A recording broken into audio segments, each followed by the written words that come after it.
उनके घर में उनकी पत्नी कोमल और उनके 16 साल का लड़का एक साथ रहते थे। बागेश्वर को सिर्फ खेती करने आती थी। उसके अलावा उसने कोई और काम नहीं सीखा था। सही समय पर बारिश न होने की वजह से उसके खेत में फसल ही नहीं होते थे, जिसके कारण परिवार चलाना बहुत कठिन हो रहा था। एक दिन, सुनिए जी, आज तो घर में बिल्कुल भी कुछ राशन नहीं है। मुझे तो कुछ समझ नहीं आ रहा कि अब मैं क्या करूं। अरे कोमल, तुम चिंता मत करो, मैं कुछ करता हूँ। बस इतना कह के बागेश्वर घर से चला जाता है। रास्ते में, हे राम, ये कैसा समय आ गया है प्रभु। मेरे घर में राशन का एक दाना तक नहीं है। चलो, मैं और मेरी कोमल तो भूखे पेट रह लेंगे, लेकिन मेरे बेटे का क्या? मैंने तो केवल खेत में मेहनत करना सीखा है, लेकिन उसमें भी बारिश सही समय पे ना होने की वजह से खेत में फसल नहीं हुई। अब मेरे पास जमींदार से उधारी पैसे लेने के अलावा कोई दूसरा रास्ता नहीं है। बागेश्वर अपने गांव के जमींदार के पास जाता है। जमींदार हीरालाल बहुत शातिर और चालाक किस्म का इंसान है, जो हमेशा हर किसी को बेईमानी से लूटने के बारे में सोचता रहता है। अरे आवा आवा बागेश्वर भैया, और बताओ कैसे आना हुआ है? क्या बताऊं जमींदार जी, बहुत खराब समय से गुजर रहा हूं। देखिए ना, अब बारिश समय से ना होने पर खेत की सारी फसलें बर्बाद हो चुकी हैं। घर में अनाज का एक दाना भी नहीं है, इसलिए आपसे कुछ पैसे उधार लेने आया हूं। अरे हाँ हाँ भैया, बोलो कितने रुपए चाहिए आपको? ऐसे समय में हम नहीं मदद करेंगे तो और कौन करेगा? बोलो बोलो, कितने दे दूं? आपका बहुत बहुत धन्यवाद जमींदार जी, लेकिन मैं ज्यादा पैसा उधार नहीं लेना चाहता, इसलिए आप ऐसा करें कि 1,500 रुपये दे दीजिए। अरे भैया, ये कैसन बात कर रहे हो? भला 10 से 12,000 रुपए तो लो। क्या पता आगे चल के कब बरसात होगी और कब समय बदले। जमींदार मन में सोचने लगता है, अरे ससुरा, तुम लोग इतना कम कम पैसा लोगे तो मैं कैसे कमाऊंगा? ज्यादा लोगे तभी है ना, हमें ज्यादा ब्याज मिलेगा। यहाँ बागेश्वर भी सोचने लगा, आखिर अब मैं क्या करूं? वैसे ये कह तो ठीक ही रहे हैं, पता नहीं कब भगवान की हम जैसों पर दया होगी। एक काम करता हूं, 10,000 ले लेता हूं। अच्छा ठीक है, तो जमींदार भाई 10,000 पे कितना तक ब्याज लेंगे आप? देखो बागेश्वर भैया, 10,000 के 10% प्रति महीना। लेकिन आप तो अपने ही आदमी हैं, आपस में क्या धंधा करें?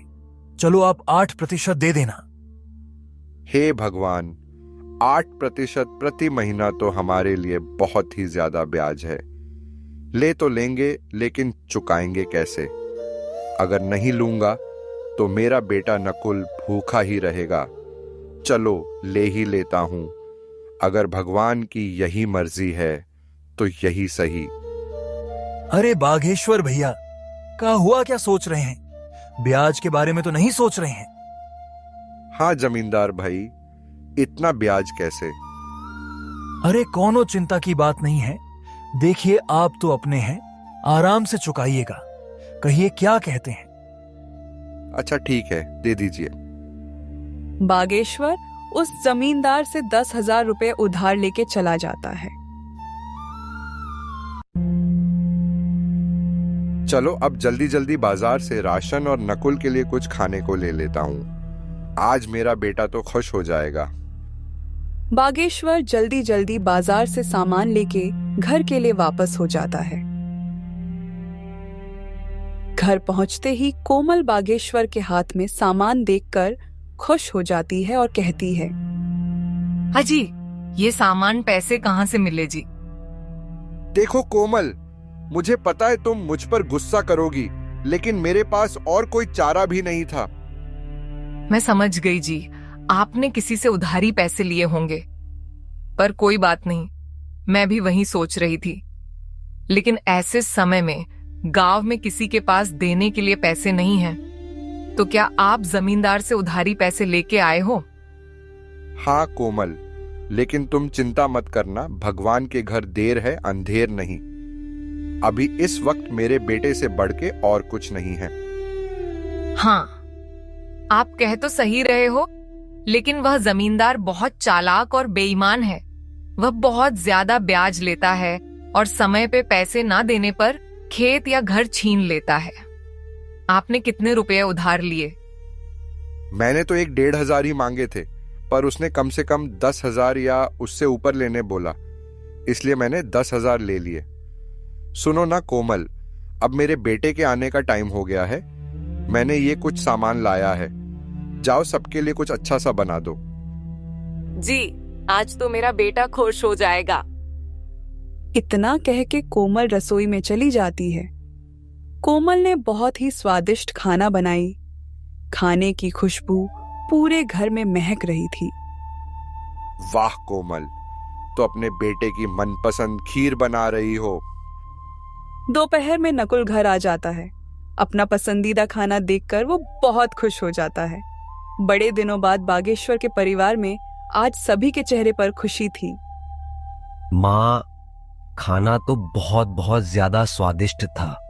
आज तो सच में माँ, मजा आ गया। अच्छा पापा, मेरे दोस्त सोमनाथ ने आज मुझे बुलाया है। कह रहा था कि आज वो मुझे अपने पापा से मिलवाने वाला है, इसलिए मैं वहां जा रहा हूं। 1-2 घंटे में वापस आ जाऊंगा। ठीक है बेटा, जाओ, लेकिन संभल के जाना और संभल के आना, ठीक है? हाँ पापा, आप फिक्र मत करो, मैं अच्छे से जाऊंगा और अच्छे से आऊंगा। इतना कह के नकुल घर से निकल जाता है। आप भी यूट्यूबर बन सकते हो। अगर सेल्फ कॉन्फिडेंस मिसिंग है तो जूडो ऐप आपके साथ है। Channel setup, upload step, timing, content ideas और एल्गोरिथम का पूरा प्रोसेस। क्या आपको भी